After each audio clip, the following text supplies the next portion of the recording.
We've seen other countries with a much larger contingent of locally engaged staff make huge efforts to move them out of Afghanistan and to safety. Australia did not, and this is to our shame. We knew for some time the international withdrawal from Afghanistan was coming. We had time to prepare an evacuation plan for our local support workers. We had time to get our diplomatic staff out, but the Australian government is stumbling around caught up in its own red tape. There are reports that some applications for protection visas have been rejected because the applicants were subcontractors, not directly employed by the Australian government.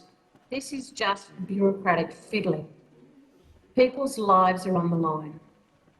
There have been countless reports of Afghans seeking help being overwhelmed by paperwork and process while their safety becomes increasingly precarious.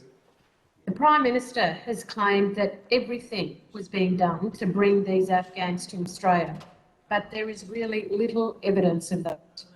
It is a relief to see we finally have flights going in, and I do thank the brave men and women of the ADF and the officials from the various government departments who are assisting the operation, all at great risk now.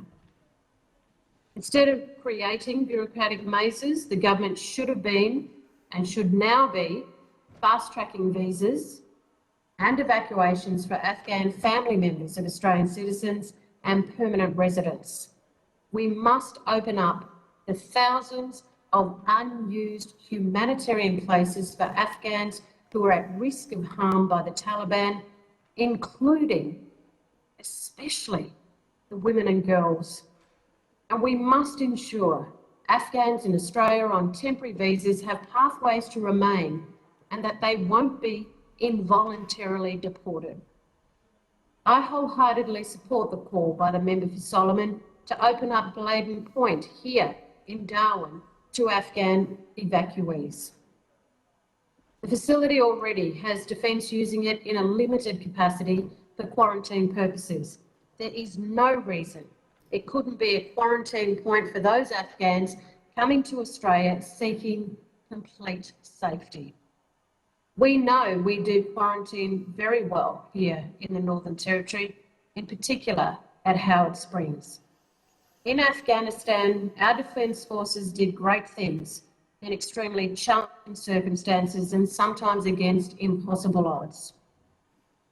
It is coming up to the anniversary of September 11th, when we will reflect and remember. And we need to do so with pride and a belief that we did what we could and that we must never abandon those in Afghanistan.